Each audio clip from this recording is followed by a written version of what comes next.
Olá, caros irmãos em Cristo, sejam todos bem-vindos à nossa casa de Bezerra, virtualmente aqui neste ambiente. Novamente aqui estamos para falar, sentir, refletir e nos harmonizar com o estudo do Evangelho de Jesus à luz da doutrina espírita. Eu espero que vocês e os nossos queridos amigos espirituais e que eles possam, junto com o Mestre Jesus, nos fortalecer, nos auxiliar, nos inspirar nesse singelo trabalho de divulgação do bem.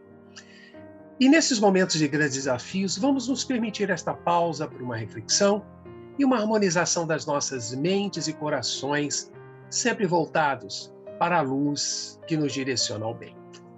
E hoje eu gostaria de falar com vocês sobre esta figura esplêndida, o mestre dos mestres, Jesus.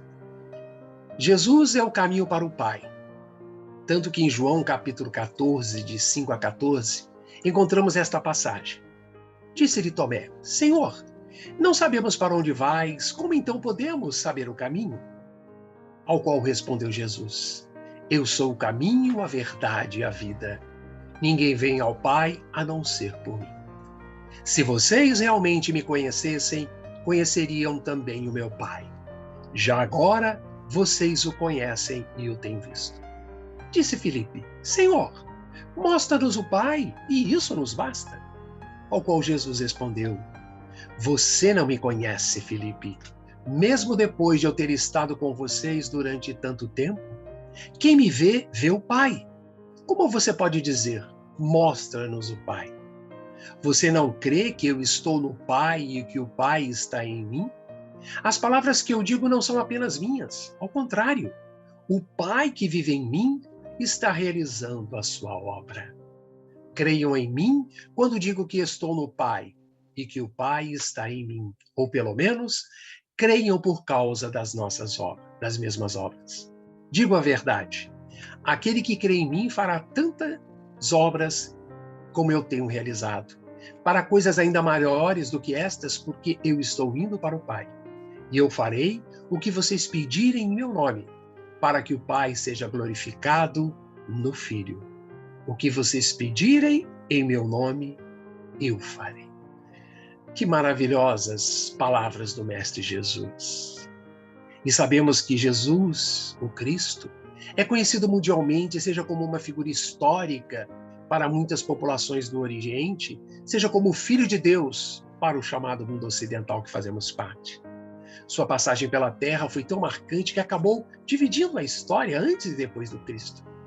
Todavia, a personalidade do Mestre, como Mestre dos Mestres, a sua essência espiritual até hoje não foi verdadeiramente compreendida. Para muitos, é instigante o comportamento que ele adotou enquanto esteve encarnado presente entre nós. Talvez porque existe uma distância ainda muito grande entre a nossa capacidade e a grande sabedoria do Mestre, e por isso nos faltam condições para penetrar a lógica das suas atitudes. Podemos situar Jesus entre o chamado Alfa ao Ômega, pois ele nos ensinou o começo e nos mostrou como caminhar para atingir um fim de felicidade. Suas ações foram sempre revestidas de uma verdade superior, porém, ele, acima de tudo, as vivenciou de uma forma simples, tanto junto aos homens mais humildes como aqueles mais importantes, os eruditos da época, e influenciou profundamente a humanidade. Numa época em que o povo quase nada possuía e lutava bravamente pela própria subsistência, Jesus falava de um reino divino e também das recompensas futuras. Ele não oferecia riquezas materiais imediatas, mas ele acenava o alimento espiritual, trazendo recompensas em outras vidas. Então, Jesus é quase sempre lembrado como o enviado divino que veio para salvar os homens. E muitos achavam que bastava acreditar no Cristo para ficar salvo, digamos assim. Mas não é simplesmente aceitar de uma forma apaixonada a missão de Jesus. A sua missão é tão grande que 2000 anos já se passaram e não foram suficientes para ainda fazer com que os homens entendessem os seus objetivos superiores. E a doutrina espírita, o espiritismo, ensina que Jesus é o espírito mais perfeito que Deus enviou à Terra. O Messias, o mensageiro divino, guia e modelo da nossa humanidade. Como lemos lá na pergunta 625 do Livro dos Espíritos. Ao ponderar essa informação transmitida pelos amigos espirituais, Allan Kardec, o codificador da doutrina espírita, pondera: para o homem, Jesus representa o tipo da perfeição moral a que a humanidade pode aspirar na Terra. Deus nos oferece como o mais perfeito modelo, e a doutrina que ensinou é a mais pura expressão da sua lei, porque, sendo Jesus o ser mais puro que já apareceu na Terra, o Espírito Divino habitava. Ele desafiou os conhecimentos culturais, ele despertou no povo a necessidade da melhoria dos próprios sentimentos. Jesus instigava as pessoas a pensar e a desenvolver a sua capacidade mental, simplesmente objetivando o quê? O aprimoramento espiritual. Cristo foi amado pelas pessoas de fé que entenderam a sua mensagem e se transformaram. Foi temido pelos orgulhosos, aqueles que se sentiram ameaçados pela verdade, porque a autoridade de um sábio ali estava presente. Mas a postura serena de Jesus mostrava-nos como nos posicionar diante da vida. Nós ainda estamos distantes da realidade cristã.